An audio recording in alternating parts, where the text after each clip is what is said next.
$3.7 billion approved, but only 22% actually paid out. So here's the question lawmakers just asked the SBA. Why hasn't that number moved in months? Because what you're about to hear raises serious questions about disaster aid, bureaucracy, and who really gets left behind. The gentleman kneels back. I now recognize Mr. Cisneros in the great state of California for 5 minutes. Thank you, Mr. Chairman, and Mr. Stallings, thank you for being here. Many times I've said in this room during other hearings that it would be great to hear from somebody from the SBA who actually works there on many of the issues that we're talking about. So thank you for being that person today, and thank you for taking time to answer these questions. So I appreciate combined efforts to support the effort to rebuild Los Angeles following the wildfires last January. Earlier you shared $785 million has been dispersed. That's about 22% of the $3.7 billion you have shared that has been approved. But 22% is the same number listed in the SBA press release back in October 14th. If we're being, as you claim, right, to be more effective with less staff, why hasn't that number changed in the last 2 months? And what are you and the SBA doing to get dispersals out in a timely manner? So a lot of folks, specifically Californians, understand that if they take their money too soon, then our deferment doesn't work for them. So we give them a grace period of 12 months. So after their first dispersal, they get 12 months. They don't have to accrue interest and they don't have to make a payment. So what we're hearing when we talk to them is, why take money if I can't rebuild? Because they're not getting permits, they're not getting the ability to get moving forward.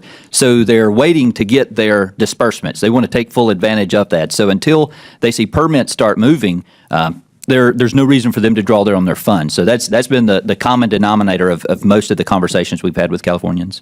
So just to follow up, in response to my colleague's question, you said you've learned some valuable lessons. What were those lessons, and how can the federal response and disbursements alone be improved?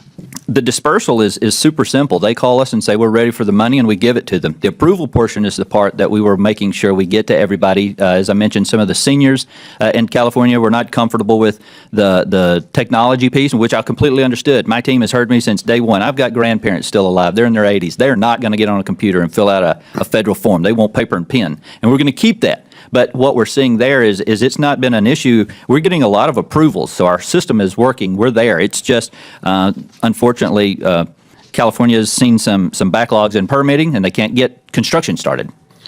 To follow up on the technology question, like you said, my parents are senior citizens too. They don't like technology, but Los Angeles is also a diverse community with many naturalized citizens who Spanish-speaking, Tagalog, Vietnamese, many, Mandarin.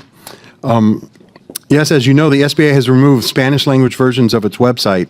How are you ensuring disaster assistance programs are still being accessible to not only Spanish-speaking, but also other multilingual citizens that are entitled to these disbursements? I think that is a wonderful question. I'll give you a prime example of what we're doing. We've taken away just the idea of picking a few languages and making winners and losers of who could understand and who couldn't. So we're waiting and making it a bespoke experience at site. So take, for instance, Alaska, the typhoon that just recently hit. They have oral-only languages. Well, it would do us no good if we showed up with a bunch of flyers written in some languages that they didn't understand. So we wait till we get on the ground and we build a bespoke experience. So we had translators that went to the villages that spoke the language that would take our information and translate it for us. So we understand that there's always going to be challenges with language and diversity.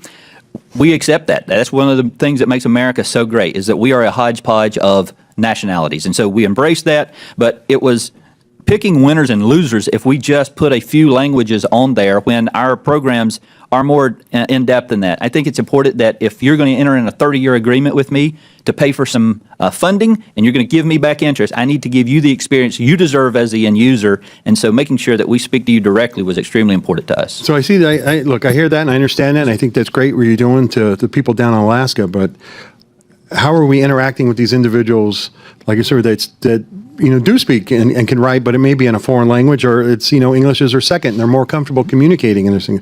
Are you getting people on the ground to make sure that they're filling out the forms and people are walking them through those forms so that they know what they're signing and understanding what they're signing? Absolutely. We engage translation services, our own. We promote our own internal candidates who can go to those areas and say, hey, you speak the language of this particular disaster, will you deploy, and so that we can use you as a valuable resource.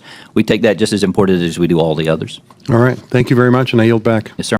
This exchange hits at the heart of a growing frustration many Americans feel after disasters. Money gets approved fast, but reaching people is another story. Representative Cisneros zeroes in on one stubborn fact. The percentage hasn't changed. Same number. 2 months later, same press release. The SBA's response? Victims aren't taking the money yet because permits are stalled, rebuilding can't begin, and drawing funds too early could hurt them later. That explanation might make sense on paper, but politically, it opens a bigger question. Should disaster relief depend on local permitting failures? Then comes the language issue, and this is where it gets uncomfortable. The SBA admits it removed Spanish language web resources, arguing instead for bespoke, on-the-ground translation. That sounds good, but it also raises concerns about access, consistency, and trust, especially in a city as diverse as Los Angeles. This wasn't a shouting match. It was something more dangerous. Calm questioning, exposing systemic friction between federal aid promises and real-world delivery. And for families still displaced, one thing is clear. Approved doesn't mean helped.